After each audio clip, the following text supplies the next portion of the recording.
And when I say I had no idea what I wanted to do, I mean, that was the God's honest truth. I had no idea what I wanted to do. All I knew for sure was that I wanted to be successful. So when I started my career, I applied to 148 jobs. I had this idea that I wanted to be an entrepreneur, but it felt so scary. But it was really the activation of purpose that made the change. Give me the path to success. I will walk it.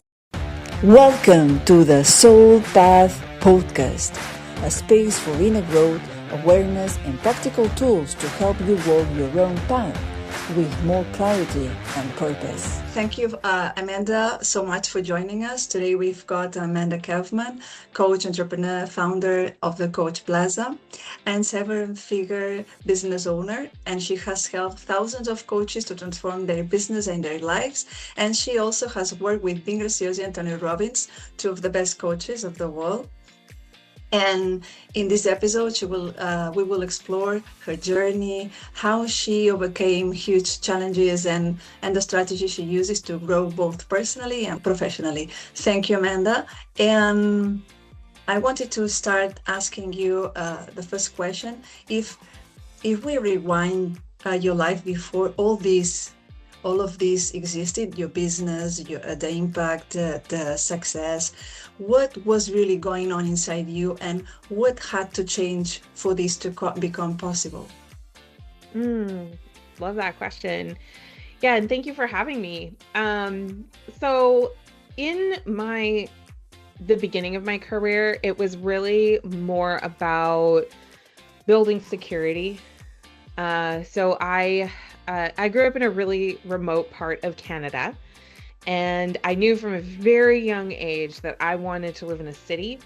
I wanted to have those opportunities. I liked the ideas. Maybe I was watching too much TV and movies, but I just knew that I wasn't likely to want to stay and build a life in that very small community. It just didn't feel aligned for me. So I left to go get an education, and I got a degree in chemical engineering. And when I say I had no idea what I wanted to do, I mean, that was the God's honest truth. I had no idea what I wanted to do. All I knew for sure was that I wanted to be successful. I wanted to be able to earn the money to support the life that I saw for myself. And at first, that was really just about moving south into a city. That was like the big goal. And that's exactly what I did. I went and I got a chemical engineering degree. Engineering appealed to me because I loved math and science. I loved the idea of applying knowledge to be able to solve problems. Love that. I still love that idea. I think that's a great idea. And it just seemed like it would give me a lot of options. So I was like, cool, I'm going to be an engineer. And when you first start engineering, you don't know what kind, but in the second year, you have to declare your major. And I was like, oh, should I do electrical? Should I do mechanical? Should I do civil? Should I do chemical? And I chose chemical because the way it was presented, it sounded like it would give me the most options. And I'm like, cool, that one. So when I started my career, I applied to 148 jobs. And my only criteria was it needed to be in a city. And ideally, they would like the fact that I have my degree. And that was pretty much it. So I applied to a lot of engineering roles, but I also applied to non-engineering roles. And that included a job with a consulting company. And just like I had been doing up to that point, it seemed like the option that would give me the most options, right? They had project-based work. It sounded very exciting. There was travel. They even had an internal, university. I'm like, wait, I can get paid and I can keep learning and applying that knowledge? That sounds amazing. Sign me up. So for the first 10 years, it was really about proving myself, doing a good job, earning a good salary, building the relationships. But I honestly I had this idea that I wanted to be an entrepreneur, but it felt so scary. It felt like it was very insecure. Definitely not guaranteed. The statistics around it were just terrifying. Like the likelihood of success was so low, but the idea never left my mind.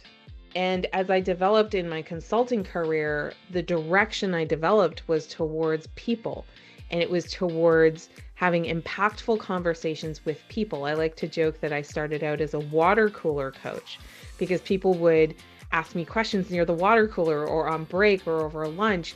How should I approach this? We're expecting another child. How do I manage all of this? And I would just ask them questions, and then they would determine for themselves what they wanted to do, really. But it was the container of coaching, and I didn't even realize that that's what it was at the time. So fast forward a few years, I really achieved a lot in my corporate career, but I was starting to really feel like I wanted to choose my direction. I didn't want to make that same old choice of like, I'm going to choose the option with the most options. I was like, I want to be on purpose and have intention. And so I decided to really take the entrepreneurial idea more seriously. And I had lots of different ideas of what I might do as an entrepreneur. And it was coaching that ended up being the thing that I selected. But yeah, leading up to all of that, it was the same responsibilities almost anybody talks about. But it was really the activation of purpose that made the change. Wow. Well, we don't do this, we don't take this step till we are really ready, because for me it took a long time to do this. So you've been very brave because it's not easy. Well, that was 9 years ago, and so yeah, there's been a lot that's happened ever since. But thinking before, it was this desire, this really, really intense desire to feel on purpose and to have impact, but to also support lifestyle. And I was like, you know what? I don't care what the success likelihood is. Give me the path to success. I will walk it. And like that, you mentioned it takes like a long time. And what immediately came up for me is I'm like, it can, but the decision itself is an instant. Yeah. Like just like that, you can change your mind, you can change a thought instantly. And so if you've been thinking a thought for a really long time, it's almost like taking it to the conclusion of the thought so that you can then act. Exactly. No, you're right. And as we are sharing this, there is clearly before and after in your life. I've listened some of your podcasts, and I learned that you lose your dad when you were 25 years. I lost my dad a few years ago, and it was really hard for me. And this was the thing that changed my life forever. It helped me take the steps that I never dared to take, And how did that experience change the way you see the life and the success and what truly matters? Yes, I mean, so my dad was in my life for the first 4 years of my life and the last 4 years of his. It was a very interesting synchronicity there. I'm very fortunate. My stepfather raised me, and I grew up with him. But my biological father and I reconciled, Okay. as I was leaving college. And just a few years later, like I said, he passed. And looking back, the greatest thing that father taught me was that life can be so unpredictable and short. Things can change really dramatically, very, very quickly in your life. And so that changed my patience level for tolerating things that I knew were not in alignment for my life. You have one life, and what's really interesting is I really believe my dad gave me a mortality motivation, just like a recognition that life is short, and is finite, and you only have so much time. But here's the really crazy thing. He was diagnosed with a cancer. He died of cancer. And so not only did he give me the gift of the mortality, but I was really scared he'd given me the gift of the cancer potentially and cutting my own life short. And for about 10 years, I operated on the assumption that I would have as short of a life as he did. And then I remember my doctor had me do tests and genetic tests. And, things have really changed a lot in the last Yeah. 20 years medically. And so I took a genetic test that basically eliminated the possibility that I would die of that. Not Wow. that I wouldn't die, but of that. And it was like a boot just came off my neck, like I wasn't, and my brain immediately realized, Amanda, you have so many relatives that live to be like 100. So, and I realized that I had had so much short-term thinking. What's making me happy now? What's making me live my life to my fullest now? If I die young, like what am I going to do? But the next immediate thought was, what if I live a long time? What if I live a really long time? And what I learned from that was I was like, oh, life is very, very short, but it's also incredibly long, and you need to plan for both. Exactly. Right? Both are important. So I would say after receiving that news that there's a sincere possibility of longevity, then I was like, oh, I need to shift again and live for today, but also plan for tomorrow. Oh, very good. Very nice. And after going through all that, what became the biggest fear apart from this? I don't know if the ones that you mentioned were the biggest fears that you had, or challenges that you had to face, that could have stopped you, and how did you could overcome them and go through it? Absolutely. Marta, I really appreciate you asking the question that way, because I have shifted my use of the word fear. Okay. Words carry a lot of power, and I love that you paired it with or challenge, because there were challenges for sure. There were certainly concerns, strong concerns, and there were also old preferences, right? Meaning like my old operating system, the way that I used to do things that were, well-worn, comfortable, pathways that I had was very familiar with. I had a lot of things that I was very familiar with, and I was facing a lot of unfamiliar things. But fear, very specifically, is something that we talk about very casually in society these days. And there have only been a couple of times in my life where I really felt fear, right? And like they were actually like dangerous situations where time was of the essence and like there was real threat. That's when I felt actual fear. What I felt so much of the time was actually, I would rename as discomfort. Yeah. A lot of discomfort. So I'll share with you some of my greatest discomforts. Is that okay? Fantastic. Okay. So my first greatest discomfort was, what if I'm making a decision that is going to make us worse off? Right? And so I'm a mother and I'm married. And so I feel a lot of responsibility to my family. So one of my greatest discomforts was, what if I make a mistake? And what if I make our family worse off than we are today by making these decisions? So that was like the first thing.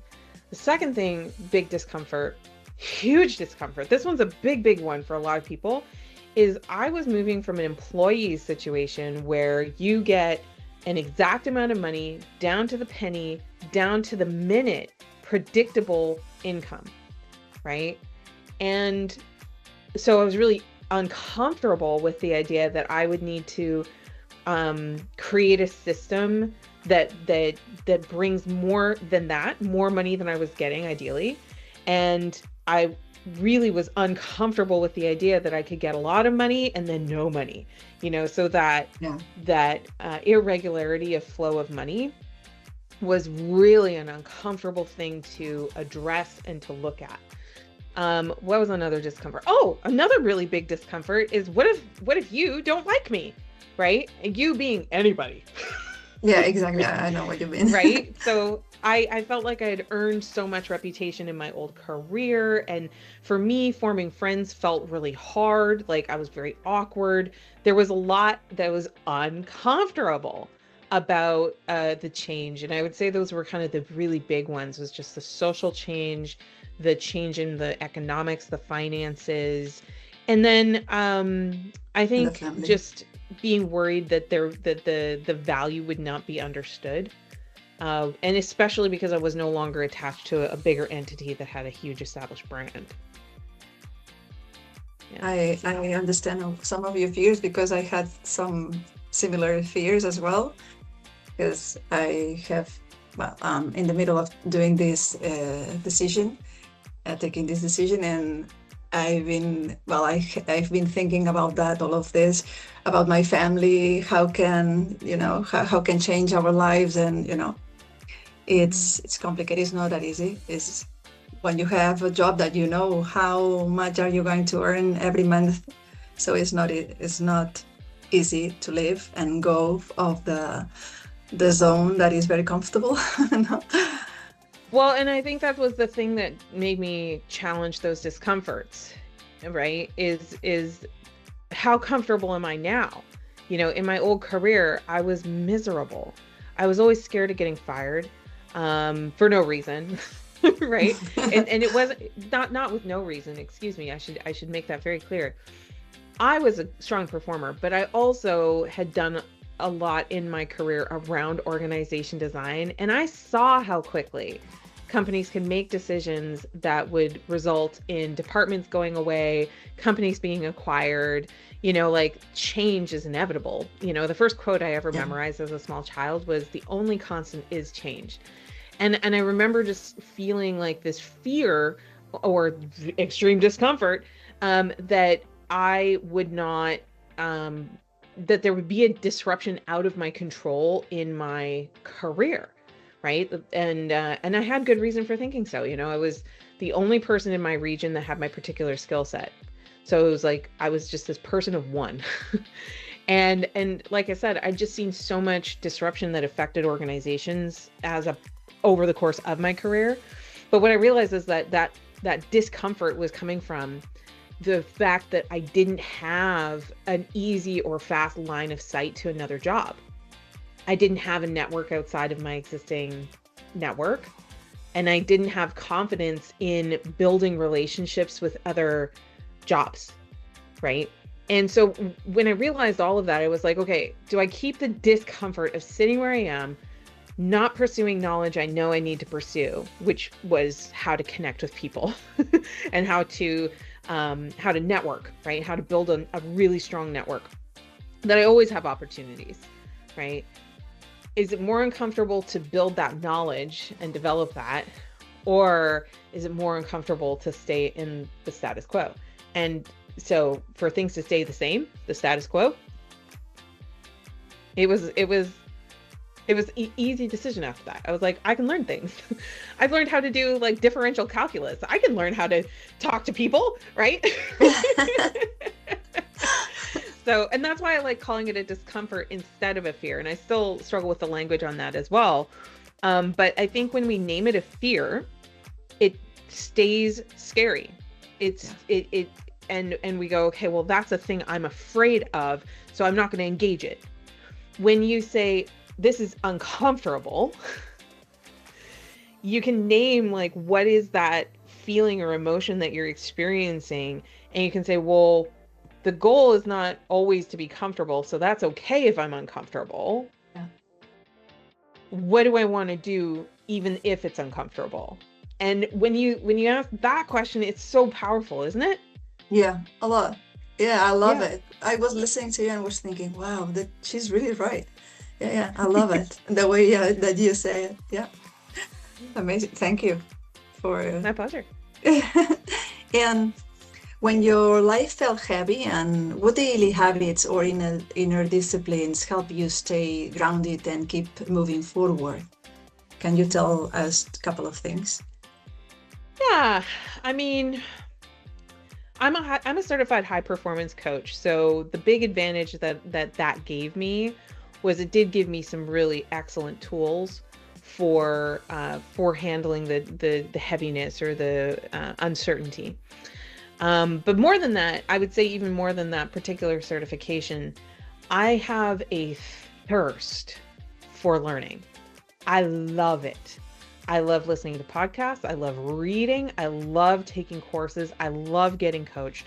Like, these things are amazing to me, just absolute fuel for me. And no coach is going to be able to hand you your dream on a pedestal, on a silver platter. Yeah. Like, that's not what it is. I always get really excited about knowledge and growth through learning. Because like this thing about the whole fear versus discomfort language, I learned that from Brendan Burchard during his New Year. Well, he'd been mentioning it for a long time, but he reminded me of it during his New Year event that he does. And so staying plugged in, I think, to mentors and authors and content, that here's the biggest thing I try to avoid is complainers. I hate complainers. I can't stand the gossip and the complaining. And I've studied that too. The reason why people complain so much is because it is a way to connect with other people. So I almost think of it like nutritious food, right? There's different levels of food.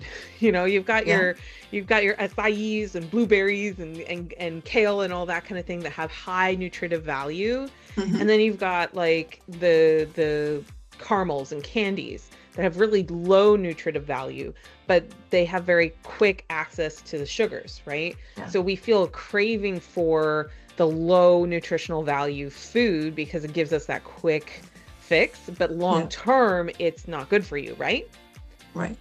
It's exactly the same thing in relationships. So in relationships, the lowest form of connection is through complaint and gossip, right? Higher forms of connection are going to be challenging and educational and vulnerable. They're going to be vulnerable. The thing about complaining is it actually protects the complainer from really sharing anything about themselves, right? Because they're externalizing, here's the problem with the world, here's the problem with that person, here's the problem with this system, here's the problem. And what it does is it's deflecting away from I am going after my goals. I am struggling with figuring this thing out. I am having a hard time with this, and it's deflecting that conversation completely. So I would say, like, I don't have patience for complaining. Me neither. Yeah. And I love learning all damn day long. Mm-hmm. Yeah, I'm like you, because I've been learning, and every time I see a course, oh my God, I have to do this course, and then I have to choose between different courses because I don't know which one I have to choose, because I can't do all of at the same time. Yeah. Yeah. But I love learning as well as you. Because I always think of it as like you have an annual budget for learning. So like even when you go to formal education like a university, what do? They give you semesters and they give you a certain class load, but you can't exceed a certain class load, right? Yeah. You can do a minimum, but you can't do more than the maximum, right? So it's the same thing in your personal curriculum and your personal education. You might see like, hey, at this stage of my business, there's 4 different coaches that I could choose from, right? What I would do is I would actually come back and say, okay, what's going to move the needle the furthest for me right now? Who matches my value system really well, so I'm like likely to resonate and have chemistry with them? What fits my investment for this year, right? Because you should have an idea of what that is. Yeah. It's not zero, no. But it's probably not millions of dollars either. Like, you probably have a budget. And if so, I'd love to give you this tip if that's okay. Okay, fantastic. I like to tie my financial performance with my business to how much coaching I get. So if my business does really, really well, part of my reward system is I get to do more programs that year, or I get to do like a more bodacious thing. Wow. For my personal growth and development, because I love investing in it, right? But what I do is I tie it to the performance of the business. So then it's an incentive for the business to perform. Wow, I love that idea. I think that I would do the same. I don't have a budget, but what I do is like you. What I feel that is going to help me the most in my business is what I invest in. That's exactly it. And you just remember, like, every year you get an opportunity to make new decisions. There's no pressure to get the right one, because if you do a good decision, you can make another good decision next year, right? Exactly. Everybody's afraid of making the bad decision. And The truth is I've spent over $300,000 at this point on coaching, courses, masterminds, training, and all of that Wow. kind of thing. And I can authentically say that there's only been one program that I feel like I wish I didn't invest anything in it. But the only reason why I felt that way is because I hated the sales process. So there was a particular Oh, sales process that like I felt overly pressured. I made a dumb decision about spending money I didn't really have access to. And so honestly, it's not even about the program. It was about my control over my buying decisions, okay. right? I've honestly never taken a program that I didn't learn something that was worth more than what I paid, Wow. including that one, by the way. Right? Because I can't get bullied or pressured the way that happened ever again, because I know I've been there. And that's worth 10,000 um, bucks easy. After, what belief about yourself or about success did you have to unlearn to build the life and business that you have today? To unlearn. Yeah, something that you thought, well, it's that way, and then you realized that was not correct, you believe, and it wasn't helping you, I mean. Goodness gracious. We all have limiting beliefs, don't we? Yeah. So many. So the biggest one, if you want. Yeah, biggest ones. Probably around some ideas around deservedness. So we human beings, we have like this calibration around fair. Like we're always like seeking to make things balanced and fair. And the reality is that life is not fair. People are not fair. Systems are not fair, right? So why is fair such a goal? And I think that fair is a worthy and good goal in a lot of contexts and situations. But where it would become problematic for me personally is I would get emotional or triggered or upset about how things are unfair.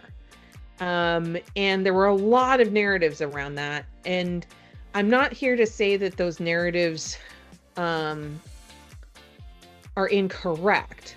I'm saying that they held me back. So for example, this is probably a little controversial, but for years and years, I would get really frustrated about the fact that boys seem to do better in business than women. Yeah. And it would piss me off. I'd be like, wow, I have to do all this extra work just to get the attention. I have to do all this extra work to justify a higher price point. I have to do all of this extra da da da da da. And I would get stuck in that narrative about how it's so unfriggin' fair. And I'm here to say, yeah, it is unfair. But it's not who cares. I'm very, supportive of women, and I want us to do better. But when I looked at it much more closely, I realized I'm like, oh, we hold ourselves back as well. It's not men versus women. It's society versus women. It's everyone versus women. And I can look at the fact that I'm a woman as a curse or a blessing. And that is a choice. And I decided to make the choice of blessing. And I am blessed to have more conversations maybe than a male business coach would have to get the same amount of business. Fine, right? It just means that I have to be better. And it becomes limiting when you're expecting others to fix something that no one's been able to fix so far. I think that's probably one of the biggest ones. I could probably pick on money beliefs. I could probably pick on other beliefs. But I think like the fairness thing keeps people really upset and really stuck for a long time. That's true. And after coaching thousands of people, what's the core pattern that you see that keeps more people stuck, and how do you help them break it? I think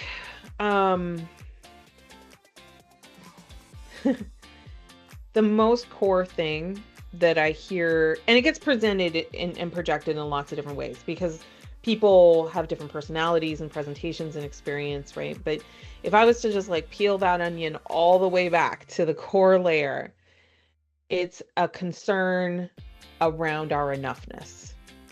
Yeah. Right? So am I stuck in my being of who I am right now, that I cannot become the version that I aspire to? And so sometimes people cover that up by saying like, oh, I'm just so great, I'm just so amazing. Some people go the opposite direction, and they are hyper focused on their flaws and their issues, or their maladies, or their victimhood. But I think at the core of both, it's this concern of enough. Am I smart enough? Am I wise enough? Am I enough in the eyes of other people? That seems to be the core thread. Yeah, I think the same as you. I have, because the majority of the people that comes here with me, I can see the same pattern as you see, and it happened to me as well. I'm enough. And because it's something sometimes unconscious, it's not really conscious. You cannot reprogram. Consciously, even you say, no, I'm very good, I'm good enough. It doesn't work like this. Well, and you asked like, how do I coach through it? The reason why that's such a difficult question for people to wrestle with is it's just a paradox. You are simultaneously enough and not enough always. Yeah. Right? Like it's a interesting human question. And overall, it's a distraction, because it's basically your ego. Your ego's concern around acceptance by the tribe. So if we can shift the conversation around enoughness, and some people do this spiritually, so their religious and spiritual beliefs. For me personally, I believe in and ascribe to the idea of one. So it's not that I, Amanda, have these boundaries, and inside the container of those boundaries is Amanda, and is Amanda enough or not? That's actually not the question. It's more so there are no real and true boundaries. I'm not different than you. You are not different than me. And when you realize that, you get access to all these people with their knowledge and their history and their capability and all of those kinds of things. And when you can nurture your ability to relate and connect with people, you realize that your not enoughness, it doesn't actually matter, because there's so much, right? And then on top of that, you are far more than you think you are. Right? So this whole question, like I said, it's very relevant when it comes to the pursuit of goals. But what is relevant when it comes to goals on kind of a earthly plane, we'll say, is like, are we taking the actions that result in the outcomes? If we're not taking the actions that result in the outcomes, it is unlikely that we will affect our goals, right? And I think one of the big traps of coaching and personal development and all of these kinds of things is getting stuck in narratives and conversations that are not supportive or related to the core issue, because those conversations feel good, but they don't necessarily help you do good. That's right. It's what we say. We tell ourselves that that can block us or can help us. Precisely. Yeah. You built a 7-figure coaching business, and what were the 2 or 3 decisions that actually moved the needle the most that you took? Yeah. Number one, and I want to be really clear about 7 figures, like that's 7 figures. We've done multiple 7 figures over the lifetime of the business, right? So I've never done 7 figures in 1 year. So I just want to be really clear about that. Okay. And that's related to the first thing I'm going to tell you, which is you must decide that is the priority. Okay. And for my first few years, I really struggled with why am I not making $1 million a year? I'm so focused. I do all these things. I sign up for all the programs. Da, da, da, da, da. And what I didn't realize is I was entitled. So entitled means that you have an expectation and you expect someone other than you to fulfill it. So my disappointment over and over again, it translated to like, oh, the market doesn't respect it. Nobody understands me. It was very externalized. Remember the complainers? Yeah. I used to be a complainer.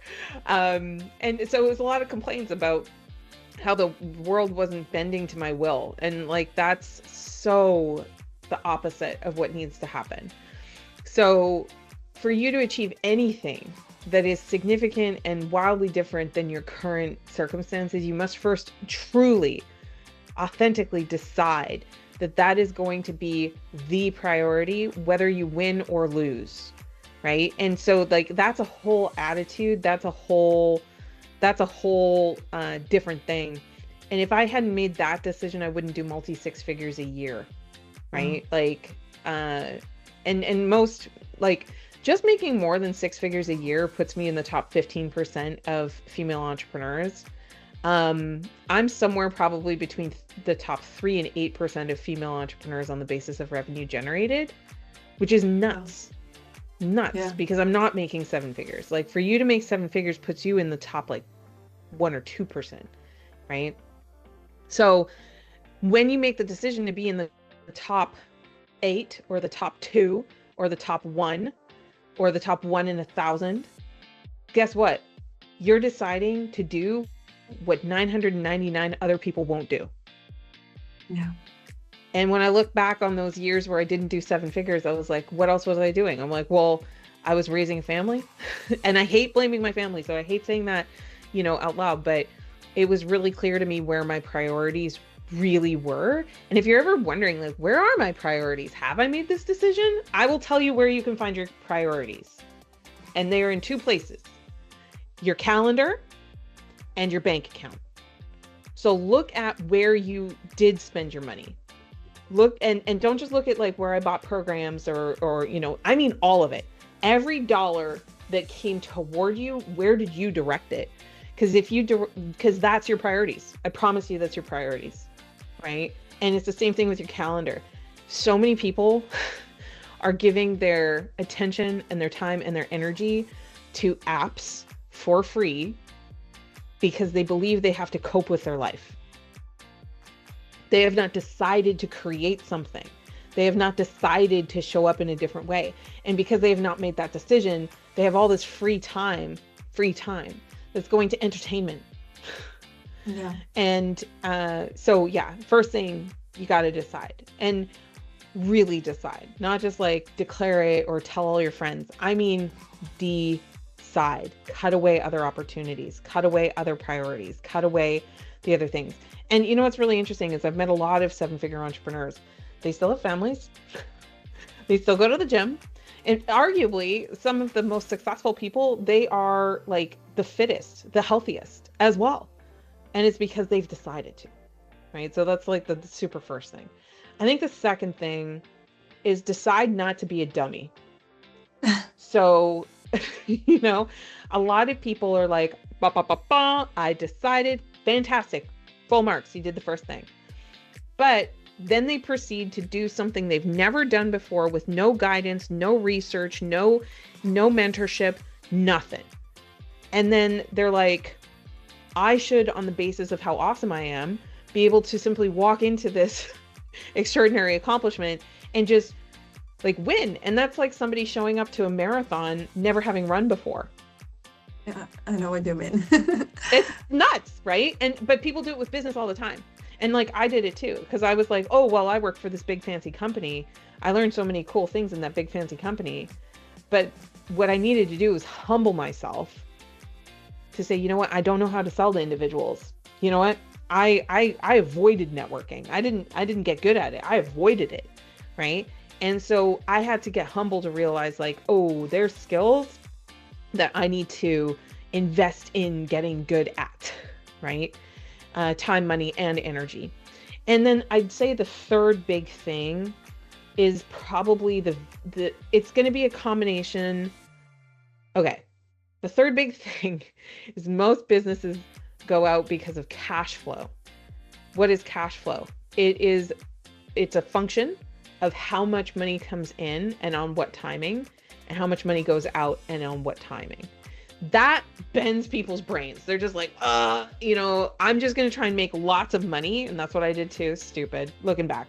I'm just going to make lots of money so that I never have to worry about it. But here's the thing. There's something called Parkinson's law. And Parkinson's law is basically that whatever time, money, or energy you allocate to something, it'll use all of it. So that's why when you get new toothpaste, you're just like onto your toothbrush and you don't care, right? But then when you get to the end of the toothpaste tube, you're practically bending, ripping that thing open to get the last little bit of toothpaste out, right? And going to all this effort to still brush your teeth. Same job, right? So what happens is when you don't have cash flow controls in place, or planning and proactivity in place, you tend to spend more as you earn more. So then your profit at the end of the day ends up being less or non-existent. And this happens all the time with entrepreneurs. So definitely read the book Profit First. But I would say have a plan for every dollar for how you're going to earn it and how you're going to spend it. If you have a plan for every dollar for how you're going to earn it and how you're going to spend it, you're going to be Gucci. But most people are scared of money, so they don't even look at it. I'm going to get mugs made that say dreamer with a spreadsheet. Because if you have that spreadsheet, you can tell I'm off track. And this is where the ego shows up, right? Let's say you set an earning target. And let's say you said, I want to, in the next 90 days, make $100,000 US. Great. What's your plan to go and do that? You need to have an offer. You need to have a vehicle for meeting people that want to buy that offer. And you got to be able to you got to drive the vehicle. You got to actually run it. And when businesses fail, it's usually because they have no idea about their cash flow. And they also offer the wrong product to the wrong market. So with coaching, you know who buys the most coaching? Women? Coaches. Okay. Coaches buy the most coaching. Right? But think about why, right? Is because they already understand the product. They understand how valuable it is. They understand all these things. This is like the most uncomfortable thing to say and out loud, right? That coaches are the ones that buy a lot of the coaching. But it's true because they already understand the product, right? Yeah. Normal people need education about personal development. They need education about why working with a coach matters. They need all of these things. So for me, when I was starting out, I was like, I want to sell to non-coaches. Okay, well, I can't sell to somebody who can only work with me if I take insurance. That means I have to go to somebody who has more income and disposable income, which means I need to solve problems that save them time, right? People who have money will spend money to save time. So what a lot of coaches do is they're like, sign up for my program, spend 50 sessions with me for just $50 an hour. And they don't realize that nobody who has money wants to spend that much time on a problem. And if you have a laughably low rate for the time that you are spending, and you're not specifically helping people to save time, it's going to be a really tough sell. And that's where most coaches are, but it's because they have a bad match of their product to the market. Wow, amazing. Thank you. Yeah. I'm learning a lot today. I snuck in a fourth thing. I hope you don't mind. No. And the last question.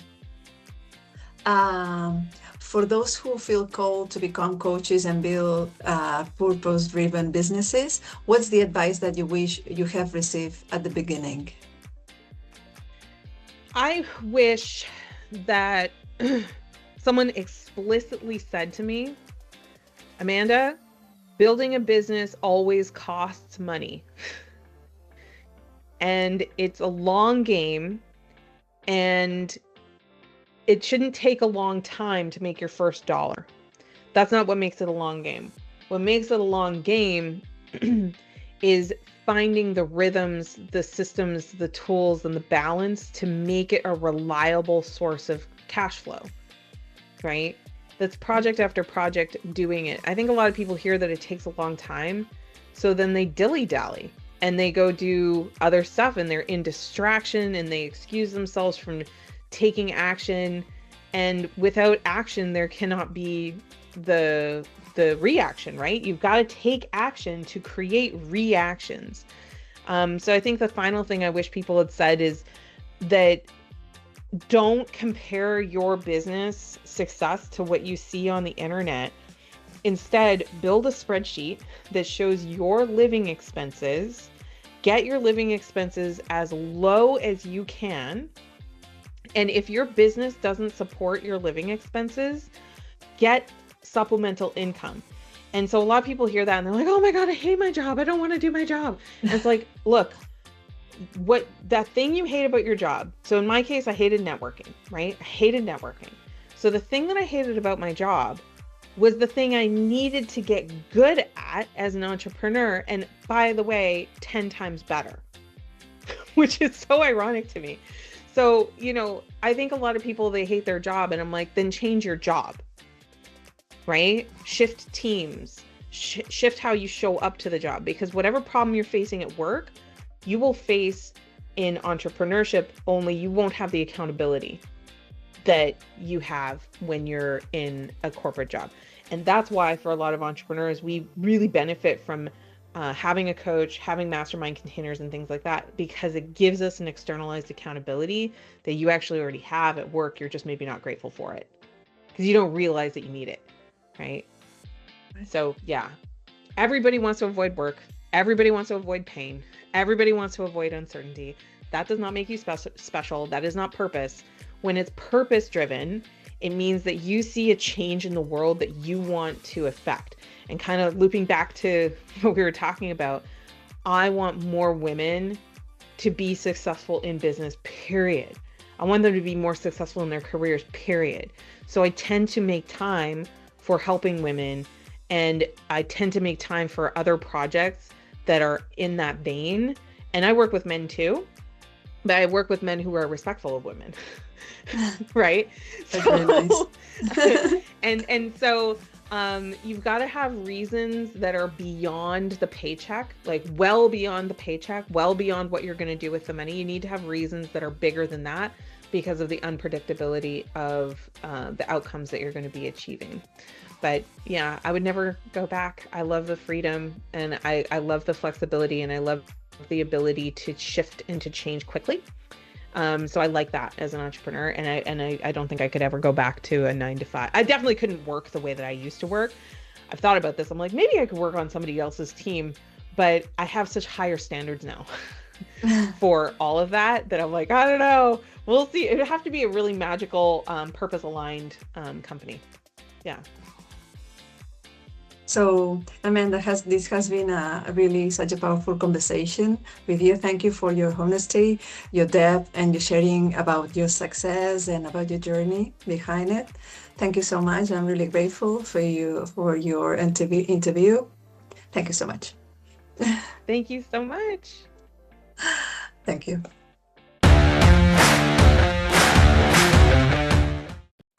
Next episode, Darcy Gervais, a manifesting coach.